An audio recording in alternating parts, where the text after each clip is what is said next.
யாமறிந்த குடும்ப நண்பர்கள் அனைவருக்கும் வணக்கம். இது திருமண தடை நீங்க அதுக்கான ஒரு பரிகாரம். இது 48 நாள், அதாவது ஒரு மண்டலம் செய்ய வேண்டிய பரிகாரம்.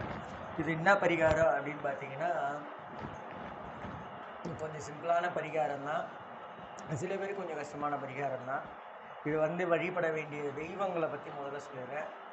முதல் பத்ரகாளி அம்மன், ரெண்டாவது பிச்சிங்கரா தேவி, மூன்றாவது வாராகி அம்மன். இவங்க 3 பேரில் ஒருத்தரை உங்கள் வீட்டுக்கு நியர்பை இருக்க கோவிலில் யார் இருக்காங்களோ அவங்கள ஒருத்தங்களை செலக்ட் பண்ணிக்கணும். ஒரு சில கோயிலில் பத்ரகாளி அம்மன் சென்னை சரௌண்டிங்கில் கம்மியான கோயிலில் தான் இருக்கும். வாராகியும் பிச்சங்கராவும் நிறைய கோயிலில் இருக்காங்க. உங்கள் நியர்பை இருக்க பிச்சங்கராவாக இருக்கட்டும், வாராகியாக இருக்கட்டும், அந்த அம்மனில் ஏதாவது ஒரு அம்மனை செலக்ட் பண்ணிக்கிட்டு அவங்களுக்கு டெய்லி இது 48 நாள் நீங்கள் கண்டினியூஸாக செய்து வர வேண்டிய ஒரு பரிகாரம், திருமண தடை. நீங்கள் என்ன பரிகாரம் அப்படின்னு பார்த்தீங்கன்னா, வாழைப்பூ வாங்கிக்கோங்க. சின்னதாக கூட வாழைப்பூ வாங்கிட்டு அந்த பூக்களை தனித்தனியாக எடுத்துருங்க. அந்த வாழைப்பூ பூக்களை தனித்தனியாக எடுத்துட்டு அந்த பூக்களை மாலையாக தொடுத்து வாராகி அம்மனோ இல்லை பிச்சங்கரா தேவியோ இல்லை பத்ரகாளி அம்மனோ அவங்களுக்கு அந்த மாலையை சாத்திட்டு, திருமணம் நடக்காத, அது ஆணாக இருந்தாலும் சரி பெண்ணாக இருந்தாலும் சரி, அவங்க பேரில் ஒரு அர்ச்சனை 48 நாள் கண்டினியூஸாக பண்ணி கொண்டு வாங்க.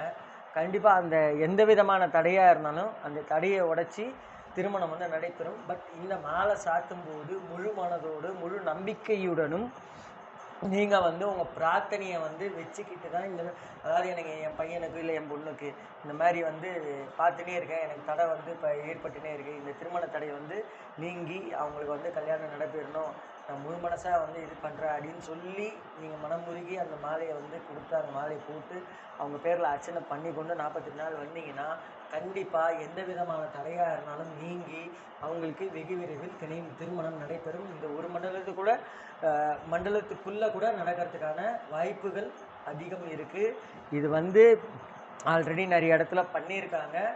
ஸோ அதனால் இதை நீங்களும் பயன்படுத்தி இந்த மாதிரி திருமண தடையை நீக்கி உங்கள் வீட்லேயும் விரைவில் திருமணம் நடைபெறுறதுக்கான ஒரு நல்ல வாய்ப்பு. இந்த வாய்ப்பை தயவு செஞ்சு பயன்படுத்தினுவாங்க. திருப்பியும் சொல்கிறேன், வாழைப்பூ டெய்லி வாங்கணும். வாழைப்பூ வாங்கி அதில் இருக்க பூக்களை உதிர்த்து அதை மாலையாக பூத்து அதை வாராகி அம்மனுக்கோ இல்லை பிச்சிங்கரா தேவியோ இல்லை பத்ரகாளி அம்மனுக்கோ அந்த மாலையை சாத்தி கோயிலில் குருக்களோ இல்லை பூசாரி யார் இருந்தாலும் அவங்ககிட்ட கொடுத்து சாத்திட்டு, யாருக்கு திருமணம் நடைபெறலையோ அவங்க பேரில் மட்டும் அர்ச்சனை பண்ணிக்கிட்டு வாங்க. 48 நாள் செஞ்சுட்டு வந்தீங்கன்னா கண்டிப்பாக திருமணம் நடைபெறும். நம்பிக்கையுடன் செய்து கொண்டு வாருங்கள். நன்றி, வணக்கம். மற்றும் ஒரு நட்பு.